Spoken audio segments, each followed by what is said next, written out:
Vamos aguardar agora em comunhão a revelação da bendita palavra de Deus. Deus seja louvado. Amém. Vamos ler, irmãos, com a ajuda de Deus e a guia do Espírito Santo, capítulo número 21 do Evangelho escrito por Lucas.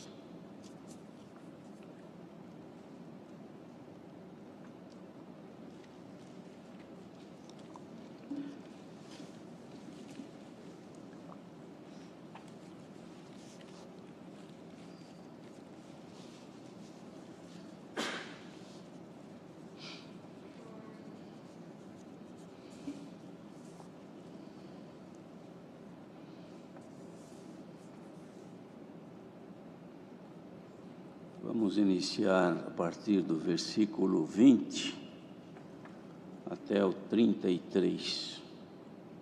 Não, melhor, até o 36. Do versículo 20 ao 36. Mas quando virdes Jerusalém cercada de exércitos, sabei então que é chegada a sua desolação. Então os que estiverem na Judéia fujam para os montes, e os que estiverem no meio da cidade saiam, e os que nos campos não entrem nela. Porque dias de vingança são estes, para que se cumpram todas as coisas que estão escritas. Mas ai das grávidas e das que criarem naqueles dias, porque haverá grande aperto na terra e ira sobre este povo, e cairão ao fio da espada, e todas as nações serão levados cativos, e Jerusalém será pisada pelos gentios, até que os tempos dos gentios se completem. E haverá sinais no céu e na lua e nas estrelas, e na terra angústia das nações, em perplexidade pelo bramido do mar e das ondas, homens desmaiando de terror na expectação das coisas que sobrevirão ao mundo, porquanto as virtudes do céu serão abaladas. E então verão vir o Filho do Homem numa nuvem com poder e grande glória. Ora, quando estas coisas começarem a acontecer, olhai para cima e levantai as vossas cabeças, porque a vossa redenção está próxima. E disse-lhes uma parábola: olhai para a figueira e para todas as árvores. Quando já têm rebentado, vós sabeis que por vós mesmos, vendo-as, que perto está o verão já. Assim também vós, quando virdes acontecer estas coisas, sabei que o reino de Deus está perto. Em verdade vos digo que não passará esta geração até que tudo aconteça. Passará o céu e a terra, mas as minhas palavras não hão de passar. E olhai por vós, não aconteça que os vossos corações se carreguem de glutonaria, de embriaguez e dos cuidados da vida, e venha sobre vós de improviso aquele dia, porque virá como um laço sobre todos os que habitam na face de toda a terra. Vigiai, pois, em todo o tempo, orando, para que sejais havidos por dignos de evitar todas estas coisas que hão de acontecer e de estar em pé diante do Filho do Homem. Até aqui somente. Amém.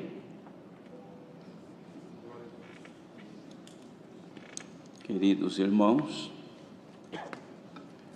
o Senhor Jesus passou aos discípulos, já no final da sua missão, vários sermões, várias pregações e proféticas a respeito dos acontecimentos futuros, já preditos pelos profetas, mas não de forma assim tão clara como agora. O Senhor Jesus fez questão de apresentar aos seus discípulos para que eles estivessem precavidos acerca do que haveria de acontecer. Lembrando que discípulos do Senhor não eram somente os 12, mas que depois se tornaram 11, e mais para frente voltaram a ser os 12.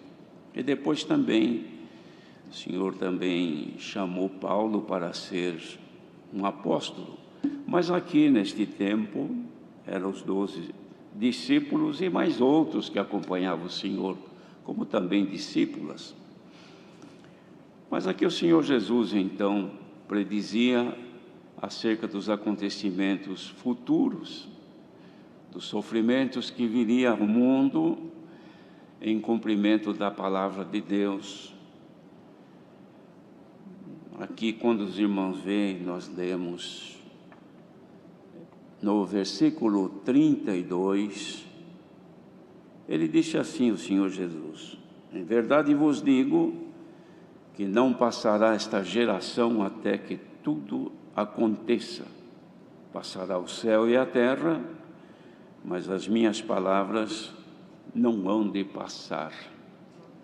Esta geração aqui, irmãos, não era a geração humana, que sempre tem sido em torno de 25 ou 30 anos, é mais ou menos uma geração de um casal. Mas não era essa geração que ele falava. Ele falava da geração eleita, do povo adquirido, que nele Deus estava formando. Então era uma nova geração, que não era a geração de 25 ou 30 anos, mas era uma geração por um tempo que somente Deus é quem tem consigo a contagem deste tempo. E esta geração é uma geração espiritual, não é terrena, não é carnal. Então não passará, porque esta é a última geração. Não haverá uma nova geração depois desta, ou seja, a única, que é a geração em Cristo Jesus, o Filho de Deus.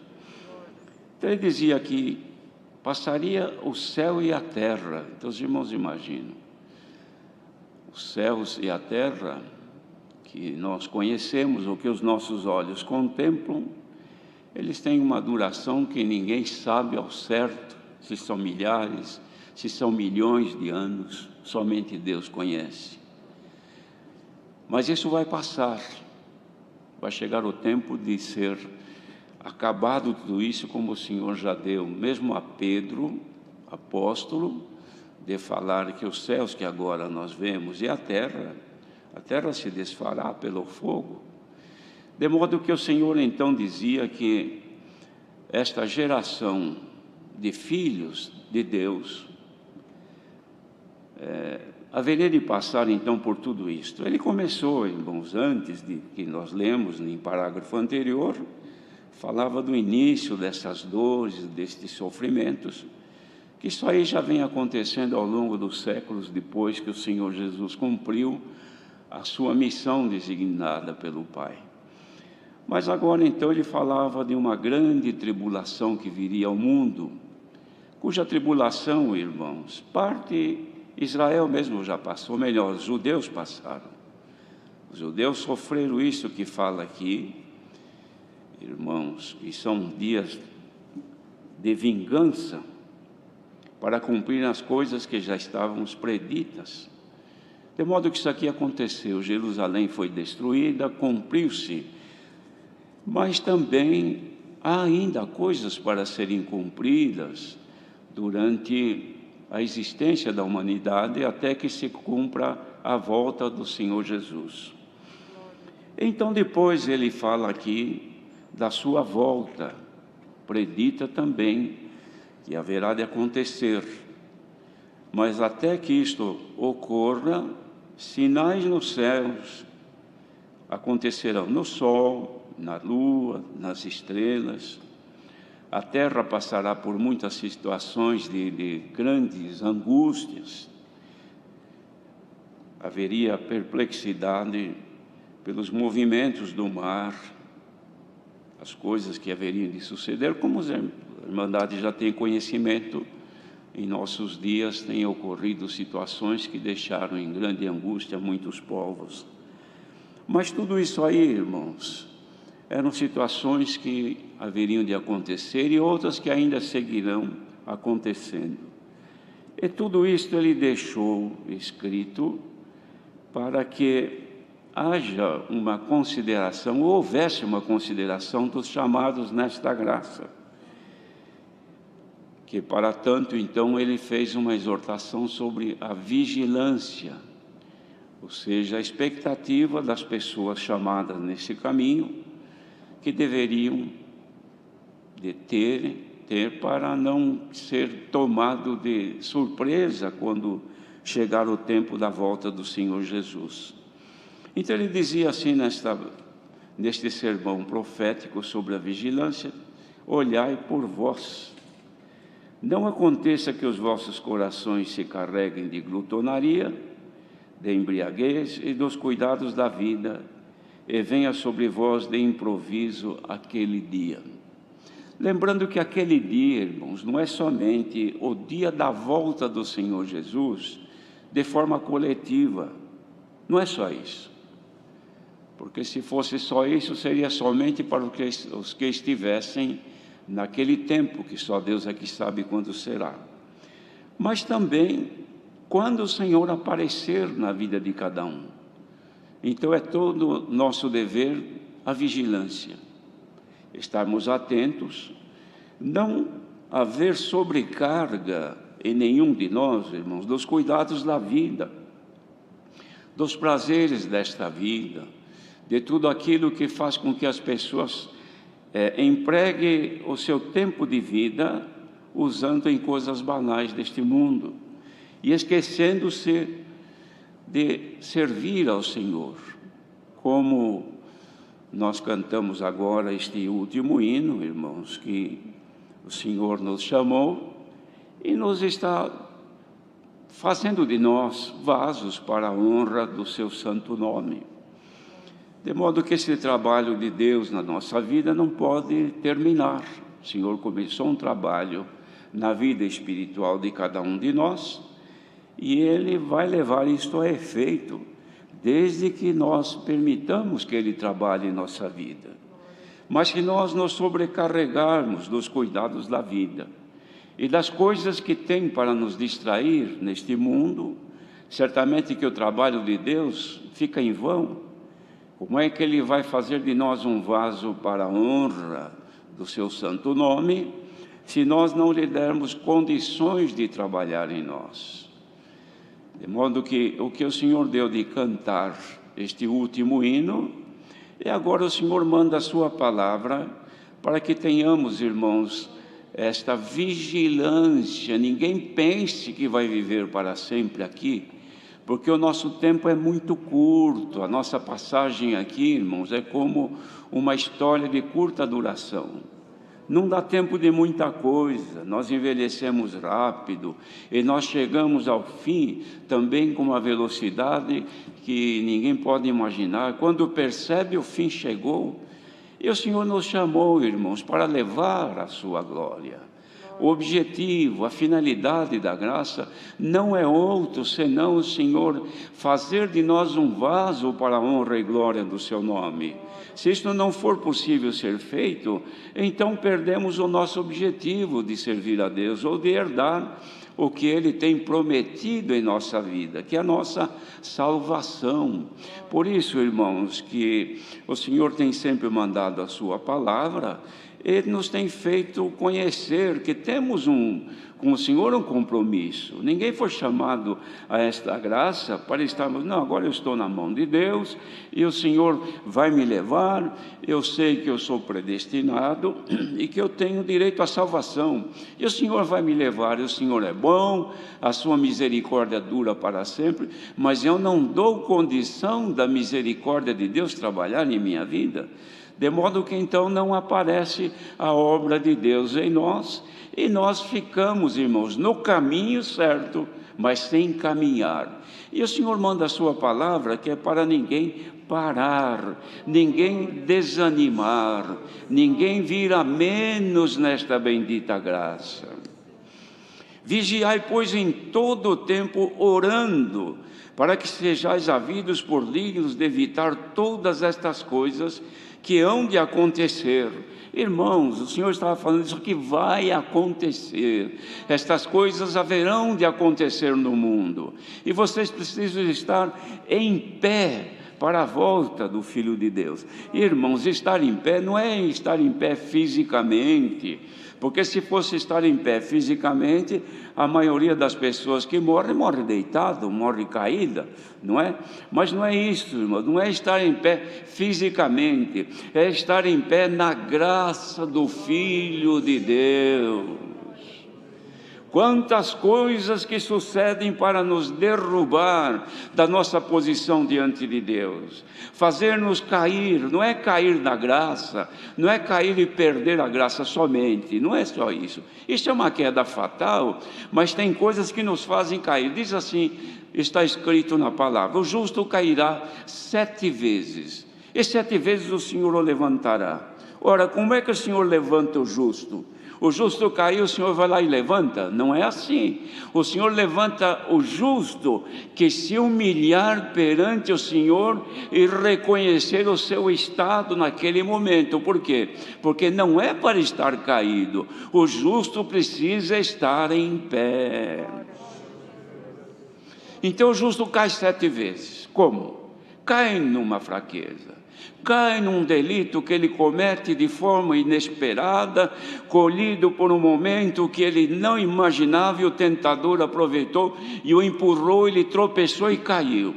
Mas se ele tem sido justo, então o que ele faz? Volta-se imediatamente ao Senhor e diz: Senhor, tem misericórdia de mim, porque acabei de cair, caí nesta fraqueza, caí neste erro, tropecei nesta situação, falhei nesta outra coisa. Senhor, agora estou aqui prostrado, dá-me a tua mão, reconheço o meu erro e te peço em nome do Senhor Jesus o perdão. Lá vem o Senhor com a sua mão, toma-nos pela mão e nos põe de pé outra vez. Então não é estar de pé fisicamente, é estar de pé diante do Filho de Deus. E agora, diante desta bendita palavra, irmãos, por que dizemos bendita palavra? Porque ela está falando da maior bênção que tem. Se o Senhor estivesse falando de uma bênção terrena, de algum atendimento, bendita a palavra também. Porém, mais bem-aventurada pessoa que ouve a bendita palavra quando o Senhor lhe dá a mão e lhe diz: meu filho, minha filha, te quero ver em pé. Se alguém sente agora que está prostrado por causa de uma falha, por causa de uma decisão errada, por causa, enfim, de uma tentação momentânea, falhou numa palavra, falhou num ato qualquer, e reconhece o seu estado deplorável diante de Deus, e encontra misericórdia, corra aos pés do Senhor, ergue as tuas mãos e diga: Senhor, tem misericórdia de mim, e o Senhor te dará a sua mão. Olhai por vós, não aconteça que os vossos corações se carreguem de glutonaria. Irmãos, a glutonaria não é só a cerveja, o vinho, o álcool que a pessoa se embebeda ou se torna uma pessoa alcoólatra. Isso também é. Quem bebe demais, quem se embriaga. Mas não é só essa. Essa embriaguez, sabe o que acontece? Se não tiver a bebida, se não tiver dinheiro para comprar e ninguém oferecer, a pessoa não bebe, não se embriaga. Mas não é essa embriaguez. Tem outro tipo de embriaguez pior e superior a isto, que não precisa pagar. Ela aparece. É embriaguez, irmãos, espiritual. Quando toma a pessoa e a pessoa se torna embriagada com sentimentos, com pensamentos, com coisas, com o poder de embriaguez que o adversário tem, e por uma palavra, por um gesto, por um ato qualquer, embriaga a pessoa espiritualmente. Irmãos, vejam, uma pessoa embriagada não consegue ficar em pé, ela cai. Quantos espiritualmente que estão embriagados, sentados, perderam o raciocínio, perderam a comunhão com Deus, perderam a paz, porque foram embriagados com notícias, com informações malignas, com coisas que te passaram e te contaminaram espiritualmente, e agora você está aí caído, e não tem condição de levantar a cabeça, porque uma embriaguez te fez tornar-te nesta situação. O Senhor manda a palavra, e agora te diz: toma um golinho desta água da vida, e a embriaguez vai desaparecer da tua alma. Os irmãos já viram quantas pessoas que, estando embriagadas, querem caminhar e não conseguem. Dá um passo para frente e 2 para trás. E tem hora que ele olha, parece que agora ele vai, aí ele cai. Quantos espiritualmente que estão assim, não se firmam na graça, adquiriram um vício, aí sentiram-se libertos, volta ao vício outra vez. Tinha um costume mau, foi liberto pelo poder da palavra, voltou outra vez como uma porca lavada ao espojadouro da lama, foi lá de novo. Agora volta, quer caminhar e não consegue. Não, agora eu vou me firmar. Não se firma, porque está embriagado. Ah, queridos irmãos, dá vontade de pregar isso aqui com toda a força, de gritar, de falar: gente, despertem, em nome de Jesus. Não aconteça que os vossos corações se carreguem da glutonaria. Tem glutonaria de todo tempo, glutonaria doutrinária, pregações anticristãs que anulam o sacrifício do Filho de Deus, que fazem com que volte a querer cumprir, como aconteceu nos dias dos apóstolos, que voltavam a estar submissa à lei outra vez, anulando o sacrifício de Jesus, voltando e forçando o povo a cumprir o que Moisés havia dito para o povo de Israel. Israel não conseguiu. E agora então muitos, na graça do Filho de Deus, traziam, judaizando alguns que o Senhor havia liberto do peso da lei, e traziam de volta: se você não circuncidar, você não será salvo. Se você não guardar o sábado, o Senhor não te aceita. Se você isto, se você aquilo. Disse Paulo aos Gálatas: da graça tendes caído, vós os que estáis metendo-se outra vez debaixo do peso da lei. Isto traz uma glutonaria, uma bebedeira. Irmãos, nos nossos dias já existem reuniões clandestinas que fazem por aí e prego. Não vão procurar os que não conhecem a Cristo, vão procurar aqueles que estão salvos, aqueles que estão na graça, para embriagá-los.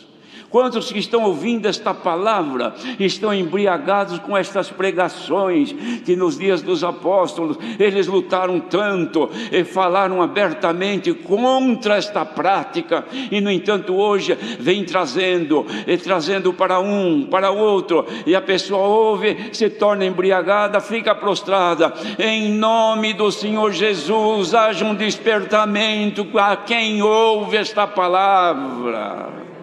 Não nos metamos mais sob jugo de nada. O nosso jugo vem de Cristo, o Filho de Deus. Ai, irmãos, dói o coração, porque sabemos que existe isso, mas não é só isso.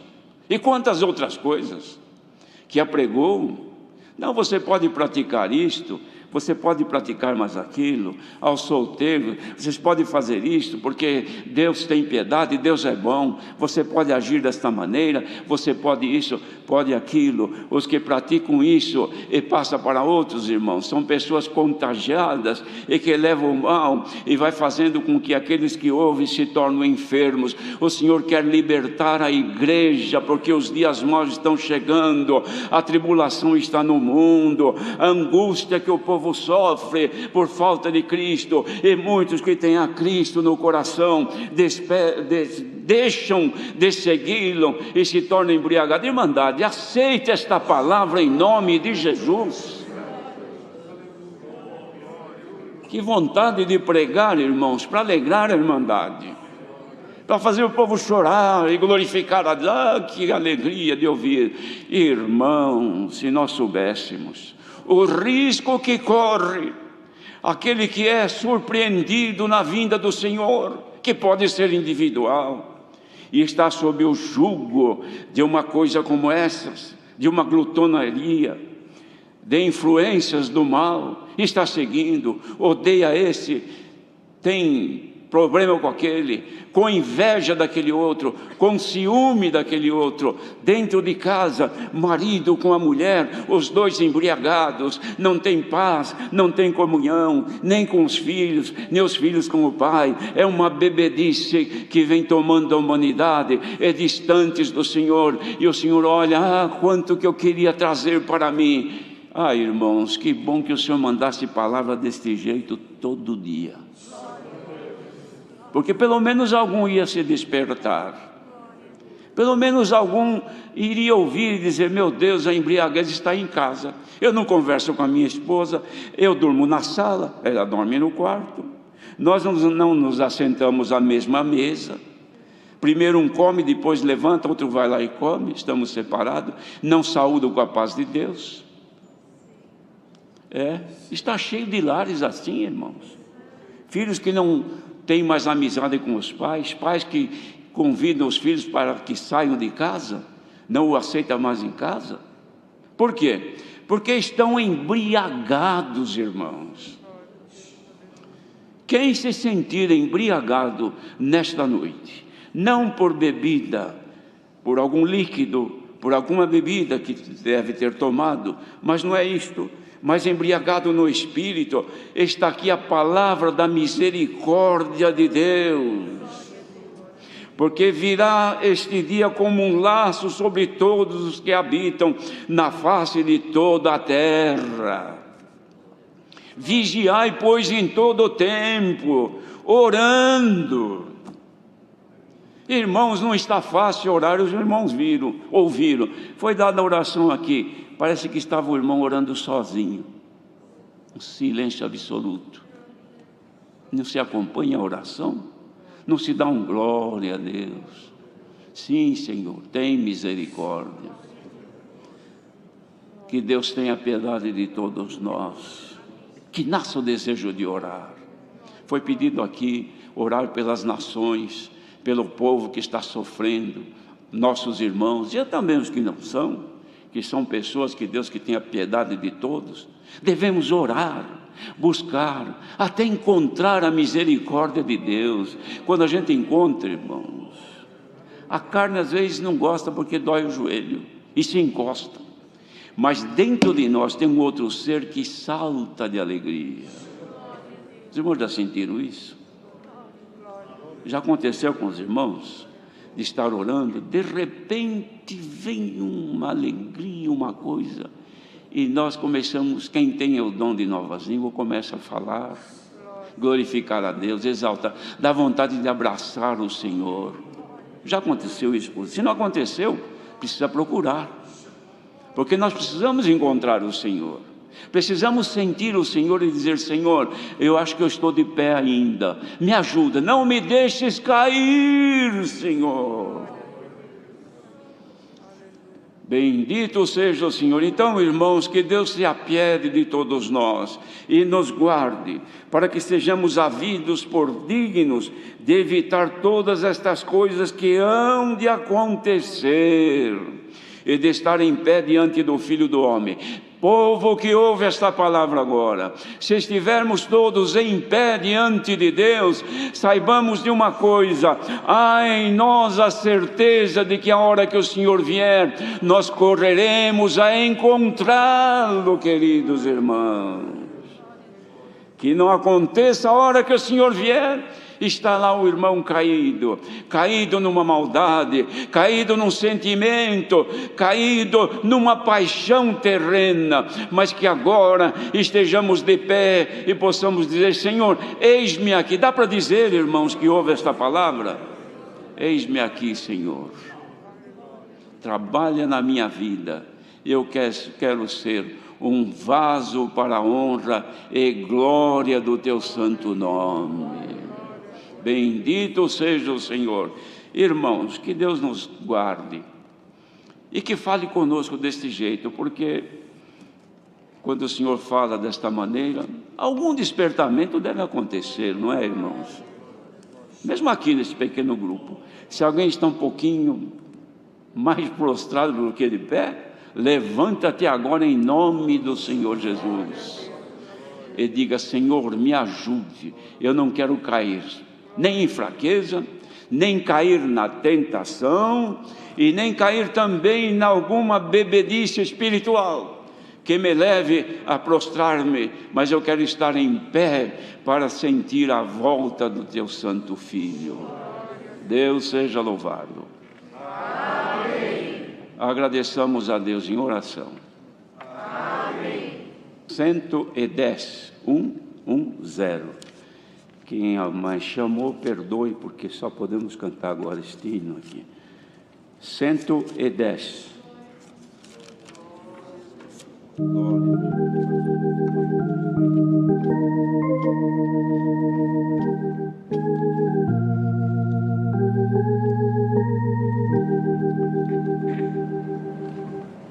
Glória a Jesus. A santa paz de Deus, seu amor, sua eterna palavra e a comunhão do Espírito Santo permaneçam em nossos corações. Amém.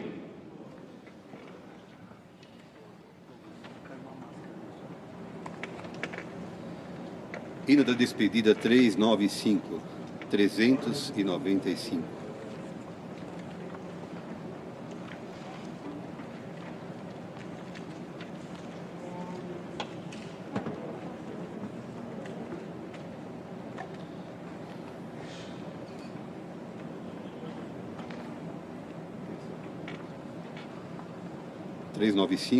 Quatro pulsos precedem.